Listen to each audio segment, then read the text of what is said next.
bastante a palavra de Deus através da música e a pregação da palavra de Deus. O texto que nós lemos é o epístolo que o apóstolo São Paulo escreveu aos irmãos, aos Colossenses, falando do seu trabalho, do seu combate no ministério, que na verdade é uma batalha, um ministério, é uma luta, mas é uma luta que nos dá cada dia força para continuar, para caminhar, porque é uma batalha que Deus nos assiste. Eu tenho dito que quando o crente ele está abençoado, conversando hoje com semana com o médico, vai ser com ele de novo hoje. Eu disse a ele que médico, advogado e pastor só lida com o problema do povo.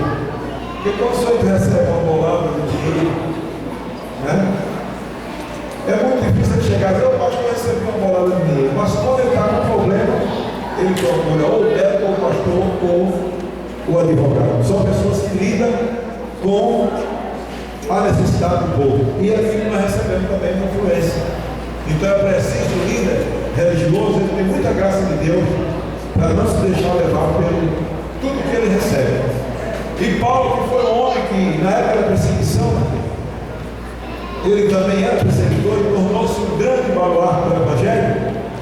Ele agora escreve para aqueles irmãos, dizendo assim: regozijo-me agora no que padeço por vós, e na minha carne cumpro o resto das aflições de Cristo, pelo seu corpo que é a igreja. Isso aqui não quer dizer que Jesus deixou o resto da aflição que era dele e que Paulo estava subindo. Ele disse que sofre o resto das aflições de Cristo, porque a igreja na terra, ela representa o corpo de Jesus. Não é verdade? Então, se é o corpo de Cristo, então por isso que ele diz aqui, sofre o resto das aflições de Cristo. Não é que Cristo não cumpriu o seu ministério, ele cumpriu na íntegra. E algumas seitas religiosas, como o reverendo Moon, ele disse que Jesus não cumpriu a missão, que veio porque ele casou. E outros líderes religiosos também, com inveja de Jesus, eles mudaram o defeito de Jesus. Mas nós sabemos que, biblicamente, as profecias se cumpriram.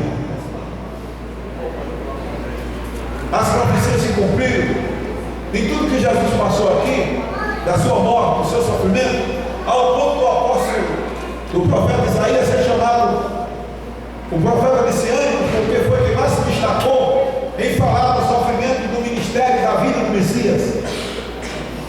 Então é bonito você ler, e as histórias, os cientistas hoje, a arqueologia, tudo confirma os escritos bíblicos, os textos bíblicos, a história de Jesus, o seu nascimento, a profecia que foi antes de ele nascer, que seria lá em Belém, tudo foi confirmado, até mesmo aquela exigência daquele alistamento dos dias que Maria dava para descansar, né? E dar a luz. E aconteceu no dia que eles estavam lá para fazer esse alistamento, o nascimento de Jesus para se cumprir, porque morava na cidade. Então nós temos consciência de que estamos servindo a Deus numa organização religiosa, num cristianismo bíblico, não é um cristianismo como o hinduísmo, porque o hinduísmo ele tem 3 deuses também, e tem mais uns 200. E o cristianismo evangélico, ele não tem outra entidade para adorar, nem para fazer reunião de novena, nem de festa de 7 dias, não é Jesus. O centro aqui é Jesus. E qualquer organização religiosa que o centro não for Cristo, o foco não for Jesus, ela está em maus lençóis, porque Deus não dá da sua glória a ninguém. Os apóstolos tinham uma consciência tão profunda disso, que quando ele curou aquele moço, quiseram fazer muitas coisas para ele, né? Compraram até fogo artificial, pensando que ele era um Deus, eles caíram de joelho, rasgaram as vestes, se humilhando, para que eles conhecessem que eles eram um homem normal, e que a glória é devida a Deus. Na revelação de Apocalipse, o homem de Deus se ajoelhou, e o ser celestial se levanta: eu sou um servo de Deus, irmãos, adorar só a Deus. Então a igreja do Deus vivo adora ao único Deus e só a Ele presta culto. Foi o que Jesus disse a Satanás quando tentou. Quando Satanás disse assim: tu prostrado me adorar, eu darei tudo isso aqui. Jesus disse para trás: Satanás, só o Senhor teu Deus adorarás e só a Ele servirás e prestarás culto. E é o que nós estamos fazendo aqui. Aqui não precisa de arranjo, de nada, para a gente adorar a Deus. Nós adoramos a Deus em espírito e verdade. Foi isso que Paulo disse aqui no seu ministério: regozijo-me agora no que padeço por vós, e na minha carne cumpro o resto das aflições de Cristo pelo seu corpo, que é a igreja. Porque a igreja, ela foi perseguida e ela sofreu muito nos dias de Paulo. Hoje a perseguição é psicológica, é uma perseguição mais ferrenha, mais difícil, em virtude de ser através de televisão, de internet, da mídia que está aí, e ela vai furando. Eu vou mostrar para vocês aqui algumas coisas bíblicas que eu tenho mostrado nas doutrinas, que mesmo nós estamos no Brasil, um país tão evangelizado, e com tantos programas de televisão, né, mas você não vai ouvir o que eu vou falar aqui. E essas pessoas pregam o Evangelho e nem enfatizam muito que Jesus vem buscar o seu povo. Se você perguntar a muitos crentes: você sabe que Jesus vai voltar? E que ele está vindo? Não estou bem a parte disso não entendo bem isso aí. É a razão de muitos crentes serem enganados pelo testemunho de Jeová, porque ele prega que o mundo vai se transformando até se tornar como vai ser no milênio, né? Vai evangelizando, vai ganhando gente para Jesus, daqui a pouco o mundo está no paraíso. Isso não acontece nunca. E como é que vai acontecer? Jesus vai voltar para arrebatar os seus, serão arrebatados depois de 7 anos, e quando o mundo estará na grande tribulação, então ele desce com a igreja glorificada para julgar nações que são inimigas de Israel e implantar o reino milenar. É isso que nós ensinamos. Aí as nações vão ser julgadas, Jesus virá com muito poder para implantar o reino milenar, e ele vai sentar no trono de Davi, porque na primeira vez que ele veio, ele sentou no trono de Davi. Ele ficou, foi numa cruz de braço aberto. Agora, quando ele vier com a igreja glorificada, ele vai sentar no trono de Davi. Aí vai acontecer o que eles dizem, porque o mundo vai ficar um mundo de paz. E como eu tenho dito, de mais de 55% da construção do mundo vai ser destruída. Mas logo que acabar aquela implantação do reino milenar, o mundo vai dar uma viravolta tremenda, porque não vai ter aquela investindo dinheiro, fortuna, imanidade, toda coisa ruim. Então todo o dinheiro será investido para o benefício do povo. Então ele se reabilita imediatamente. Então vai ser um reino de glória, que a terra vai se encher do conhecimento do Senhor com mais água como o mar. Porque se você for pregar agora na Indonésia, tem quase 40 milhões de muçulmanos, eles matam você no meio da rua. Como mataram agora um rapaz. E na Índia queimaram um pastor com os filhos dentro de um jipe. E ficou dizendo que queria só fazer o medo a eles. Mas quando a igreja voltar com o corpo glorioso, você pode ver o que você tiver de arma, não vai ter medo, porque é semelhante ao corpo de anjo. É o corpo que passa nessa parede para lá e para cá, sem ter nenhum interrompimento, porque não é mais matéria. Glória a Deus. Essa glória que a gente difunde aqui, dizendo para vocês, e essa exigência que as igrejas evangélicas, ela orienta seus crentes, aos irmãos, para que vivam uma vida santa, a partir do sapato, do vestido, do homem a calça, a blusa ou a camisa, que vivam uma vida decente, que alguém possa ver você, Deus, e você, é porque a glória que nos espera é muito maior do que o que nós dizemos. A glória do Evangelho e a recompensa é tão grande, que a Bíblia diz que nunca subiu ao coração do homem, nem nunca chegou na sua mente o que Deus tem preparado para os fiéis. Aleluia! Glória a Deus! Então vale a pena você pagar o preço. É por isso que essas moças, esses rapazes, não vão mais para o bar beber cerveja, né? Ficar na praia com biquíni escandaloso para mostrar o corpo, porque agora elas já sabem que são templo de Deus e moraram no Espírito Santo, e que o Espírito de Deus habita nela, habita nele. Então você tem que ser diferente.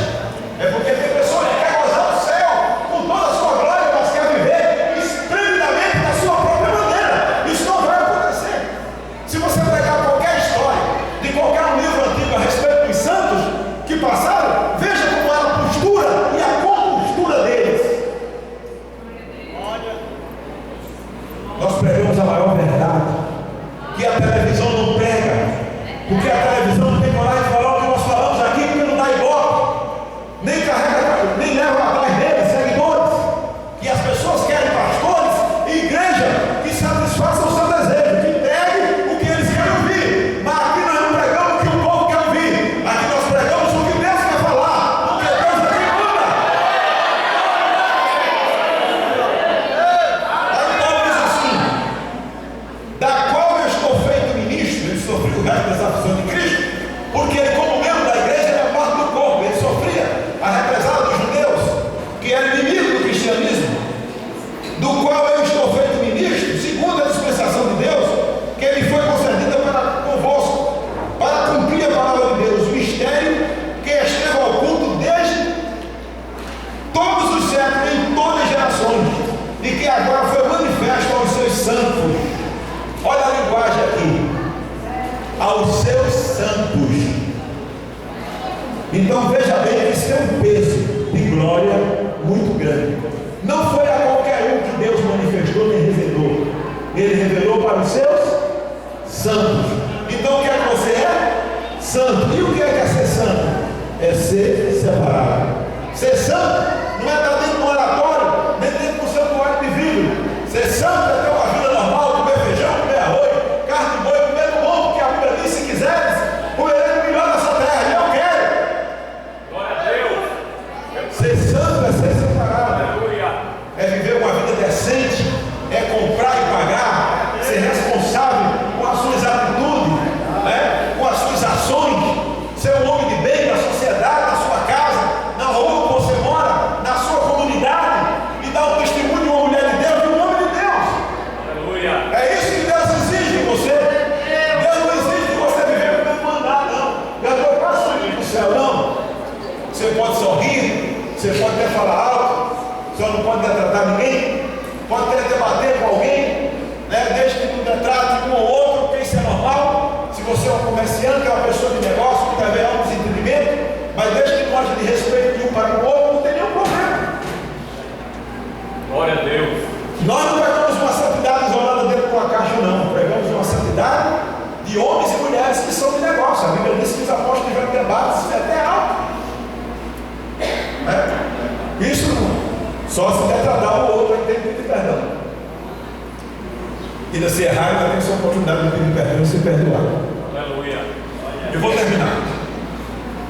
Mas vejamos aqui: os quais Deus quis fazer conhecer quais são as riquezas, preste atenção, crente, da glória desse mistério. Deus quis fazer saber quais são as riquezas da glória desse mistério entre os gentios, que é Cristo em vós, esperança da glória. Você sabe o que é isso? Cristo em vós. Jesus disse com todas as letras: se alguém me ama, o meu Pai honrará, e viremos para Ele. Viremos, aqui está no plural, logicamente, Pai, Filho e Espírito Santo. Viremos para Ele, porque não podia ser um anjo, nem arcanjo, nem querubim, nem serafim, porque eles não podem entrar em nós. O único que pode habitar em nós é Deus, Pai, Filho e Espírito Santo. Aleluia. Um ser celestial não pode entrar em mim, um anjo, mas Deus pode, porque Ele é Espírito. Glória a Deus. Aleluia. E Jesus diz assim: se alguém me ama, meu Pai honrará, e viremos para Ele. Aleluia, glória a Deus. E faremos neles uma visita. É assim? Não. Fala o quê? Faremos neles? Então você é a morada de Deus. Se você é a morada de Deus, você não pode andar de todo jeito. Se você é a morada de Deus, você não pode estar com enrolado nem com mentirada. Se você é a morada de Deus, você é templo e morada do Espírito Santo.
Verdade. Essas são as verdades que muitas pessoas não querem ver. Mas como pastor eu tenho que falar. E se eu for para a televisão, eu vou falar isso lá. Pode ligar a sua televisão de manhã e ouça os programas de rádio e veja se você vê nenhum daqueles pastores de cura divina dizendo que Jesus está voltando, que a igreja vai ser arrebatada, que os crentes precisam ter uma vida santa. Ele dá um monte de papel para você botar dinheiro e muito dinheiro para receber o milagre. Meus amigos, me desculpe a ausência, mas essa é a verdade. Eu não tenho lembrança de vir aqueles pastores dizendo que Jesus ia voltar e que os crentes precisam se preparar para o arrebatamento. Você pode ser curado do câncer e ir para o inferno. E se você morrer com câncer e for para o céu, é muito melhor. O melhor mesmo é você morrer sem câncer, porque Jesus veio para levar nossas doenças e nossas enfermidades. E pelas suas feridas nós fomos sarados. Eu estou fazendo uma analogia. Eu nunca fui no inferno, nem quero ir. Mas eu sei que o inferno não presta, porque o inferno é um lugar de sofrimento. Mas a Bíblia no capítulo do Salmo 9, verso 17 diz assim: os ímpios serão lançados no inferno e todas as gente que se esquece de Deus. Muita gente acha que só vai para o inferno quem já matou 20, quem já matou 30, mas vai muita gente para o inferno, pessoas de bem, bom trabalhador, amigo de trabalho, responsável com a sua família, mas se esqueceu de Deus. E se esquecer de Deus é o maior crime. Verdade. Aos quais Deus quis fazer conhecer quais são as riquezas da glória deste mistério entre os gentios, que é Cristo em vós, esperança da glória, a quem anunciamos e demonstrando a todo homem. A Bíblia é explícita. Aqui não tem esse negócio de ler a Bíblia em latim, em grego, em hebraico e aramaico, para o povo não entender não. A gente fala no português, e muitas vezes é um português fraco, pro que, pro modo, pro via, mas os que entendem da glória a Deus. Porque a maioria dos pregadores da Assembleia de Deus no Brasil foram homens e pouco, foram lavadeira de roupa, pedreiro. Mas hoje a Assembleia de Deus está dentro das grandes capitais, no centro delas. E depois que os doutores chegaram na igreja, ela não teve muita melhora em muitas coisas. Porque a influência não é que a cultura ela vai de encontro à Bíblia. A cultura ela revela a Bíblia. Os homens de grande conhecimento, de grande sabedoria, eles falaram da Bíblia e falam da Bíblia. Mas a influência de pessoas que têm uma certa função social, ela chega na igreja e querem fazer da maneira deles. Mas a igreja de Deus ela só tem uma direção, só tem uma cabeça. Então veja aqui: Aleluia. a todos os homens, ensinando a todo homem em toda sabedoria, para que apresentemos todo homem perfeito em Jesus Cristo. Nenhum de nós somos perfeitos em nós mesmos, mas em Jesus está a perfeição. Aleluia. Então, a nossa perfeição, isso que vão dizer a nossa capacidade, Paulo diz, a nossa capacidade vem de Deus. Aleluia. Não é uma capacidade do pastor Reginaldo Souza, de irmão Modelo, de irmão José. É porque Deus é quem nos aperfeiçoa. Olha o que Paulo diz aqui: para que apresente todos os homens perfeitos em quem? É no pastor? É no presidente da obra? É em Jesus Cristo. Então o foco da tua, da minha, da nossa vida tem que ser quem? É Maria? Maria já foi salva por Jesus. Tem muitos crentes na igreja que estão andando de crente e não sabem. Não sabem. Que por isso que a igreja católica dá muita ênfase a Maria, porque eles não sabem que Jesus já existia antes de nascer de Maria.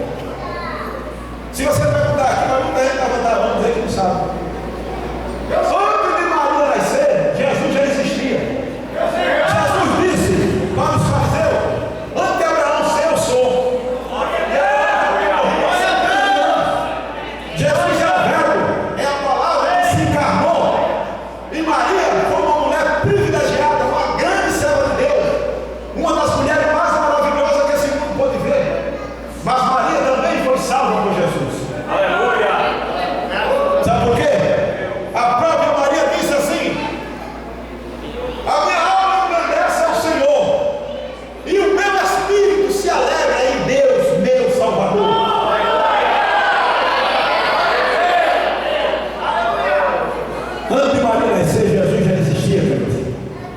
Ele é o verbo que se fez carne. Aleluia. Ele é a sabedoria. E lá no livro de Provérbios, se não for de memória, fala disso. Mas vamos terminar aqui, eu quero ver aqui o fim desse texto para você ter uma noção.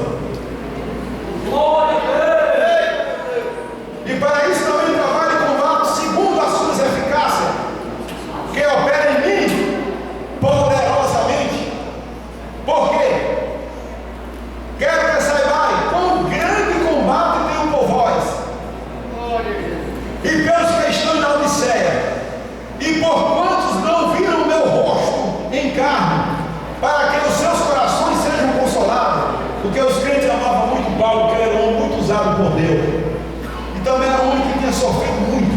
Ele levou 199 chicotadas, que uma pessoa só podia aguentar 200. E ele não podia dar 200, ele era 199. Apedrejaram a ponto de ele quase morrer. Ninguém sofreu mais do que Paulo, só Jesus. E ele disse assim: que essa leve e momentânea sofrimento, tribulação, vocês estão lembrados?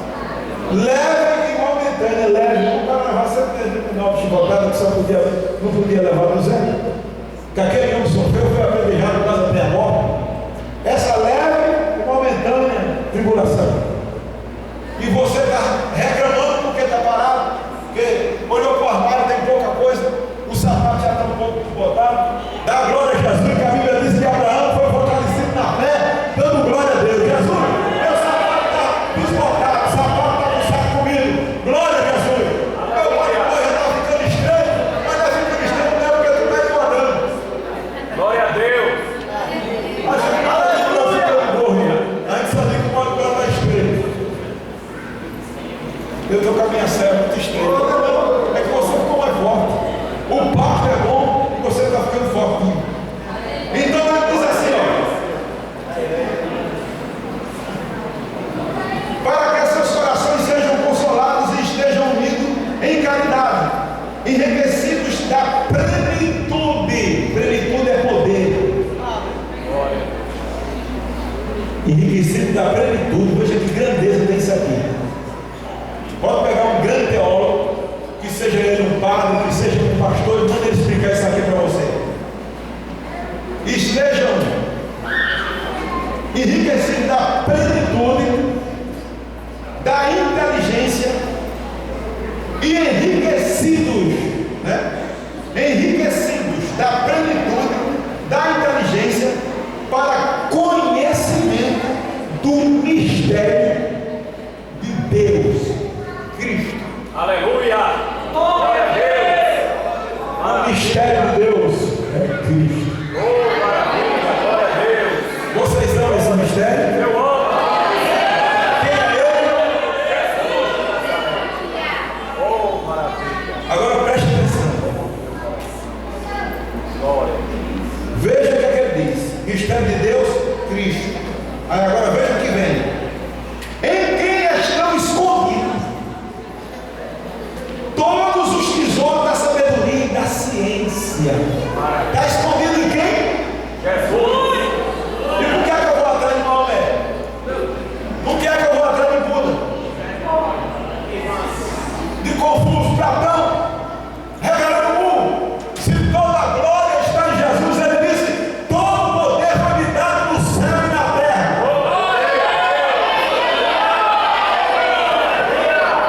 Você não pode falar Maomé, não, senão explode qualquer uma igreja dessa aqui. O camarada fez uma caricatura lá de Maomé, eles mataram o jornalista, e lá no exterior da África, que não tem nada a ver, foi na França, mas destruíram não sei quantas igrejas evangélicas, porque eles são demoniados. Jesus não mandou matar ninguém, Jesus mandou amar. Há uma diferença do muçulmano com o cristianismo, porque o muçulmano ele prega a força, a arma, a briga, e Jesus prega o amor. Quem disse isso foi um dos grandes guerreiros, Napoleão Bonaparte. Ele disse: nós ganhamos a guerra pela luta, pelas armas, pela força, mas o maior líder de todos os tempos foi Jesus Cristo. E os seus grandes perguntou: por quê? Porque eles vencem todas as batalhas com o amor. Por isso que nós não podemos admitir que crente está brigando, nem está fofocando, nem está trocando carro, porque nós fomos chamados para o ministério, para o reino do amor. Você já viu o que o pastor falou aqui sobre o amor? Que Deus nos ajude, meus irmãos, e Deus nos dê graça. Se alguém chamar você para uma confusão, o irmãozinho desse tamanho, ele fez uma operação no coração, e eu dei toda a assistência a ele quando ele veio de São Paulo. Ele era um jovem, eu com pena dele, porque era um jovem, a mãe dele morava num sítio, e ele estava na cidade, morando sozinho. Depois o inimigo usou esse irmão, e ele quis brigar comigo. Deixa eu ir, você desce o cascudo dele, ele sentava. E disse o que quis dizer. E eu olhando para ele assim, eu sabia que era o inimigo que estava nele. Eu disse, caramba, é assim que o Senhor compreende o que eu faço pelo Senhor? Está tudo bem. E Deus te abençoe. Eu sei que quando foi no outro dia, ou mais 2 dias, ele chegou perto de mim. Bom, Reginaldo, ele pequenininho, olhando assim para cima. Eu não sou tão grande, mas ele é muito pequeno. Ele era assim, eu quero que o Senhor me perdoe, em nome de Jesus.